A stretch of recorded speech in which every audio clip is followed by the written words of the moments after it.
Alright guys, welcome back to another YouTube channel. Today we're gonna be Nah, I'm just fucking with you guys.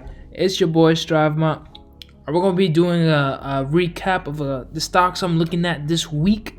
For those of you who don't know, this is gonna be an extraordinary week because we got some big earnings coming up. Make it boom. Oh nigga, you gay.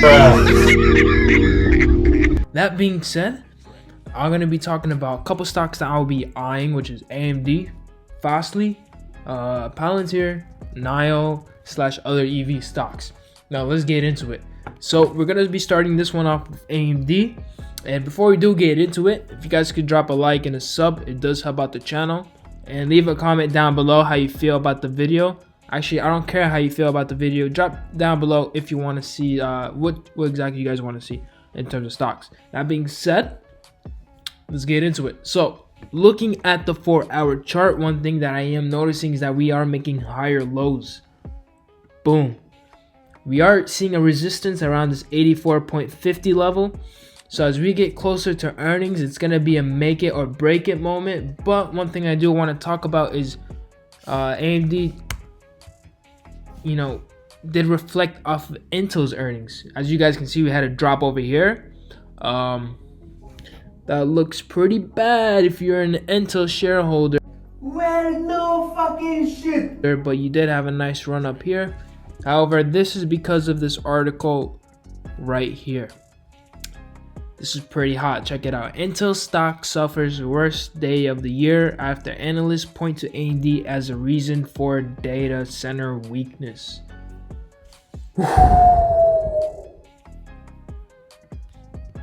It's a good day to be holding AMD if I were you. We did see a nice pop upwards, and depending on whether or not they capitalize on this data center, they could have a good rally to the upside. So we'll see during earnings what happens. Right now we are seeing a resistance around this level over here, and if we do break through, we'll be testing that 78.6 retracement, and if we do break above that, we might see a good run up to this high over here. So we'll see what happens. I do think we'll be trading above the $90 level, hopefully. I know I've been trading AMD for a couple times, and every time when I played earnings, it went south for some reason. Hopefully it's not like that for this case, because we've been down a lot recently, about like 26%. So hopefully we'll be seeing some upside at least. That being said, I would only play shares on this one. I wouldn't touch options. I also do want to note we have a little resistance, as you guys can see over here.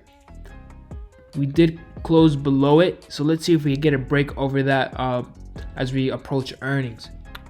Also, let's look at the moving averages for AMD. As you guys can see, we got a nice engulfing candle over here that broke through basically all the moving averages.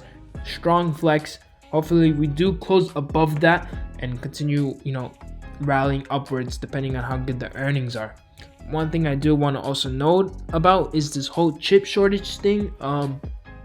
A lot of these Bitcoin miners been stealing all the chips, and there's a whole mess.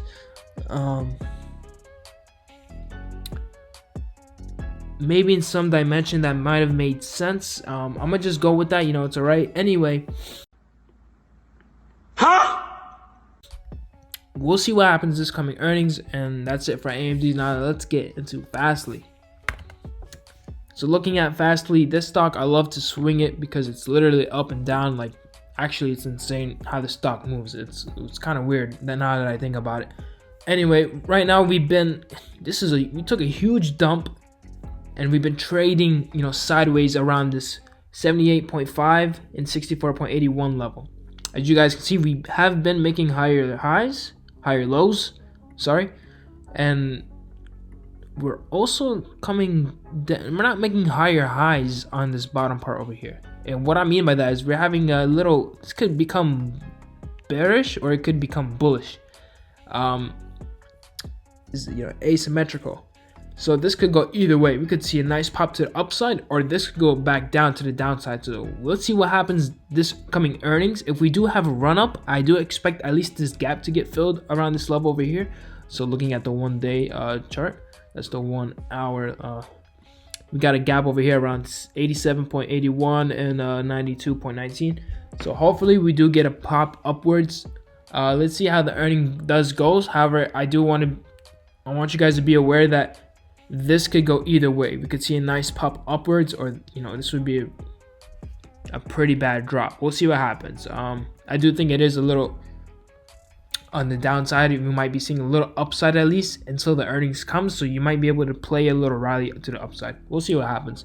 Also, I do want to talk about the moving averages on Fastly.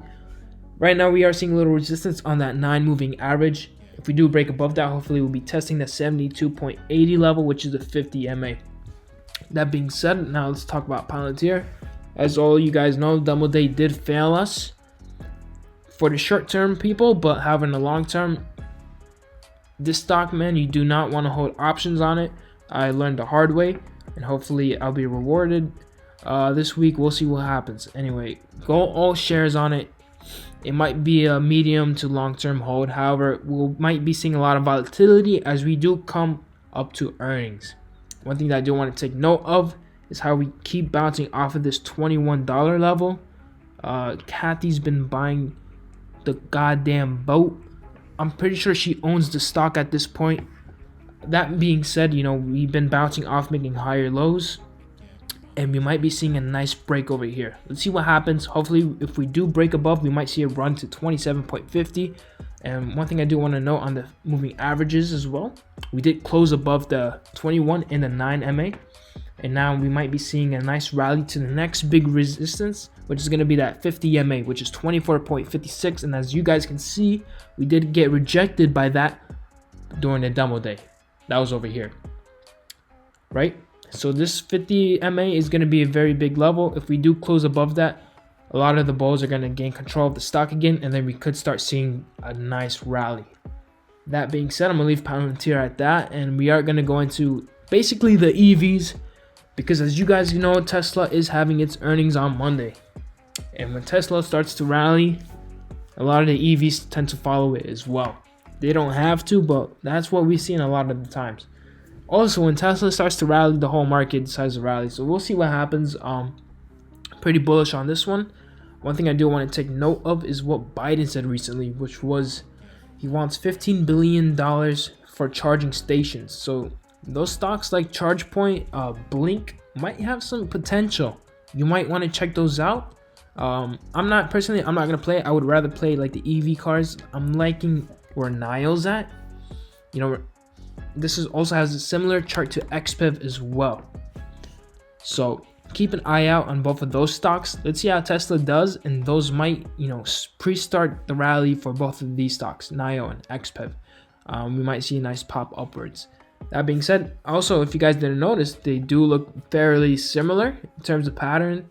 So they kind of follow each other, and we might be seeing a run up depending on how Tesla does this upcoming Monday. That being said, I am going to conclude this video at that. If you guys did find the content of this video pretty alright, do drop a like and a sub, and that's it for me. Adios.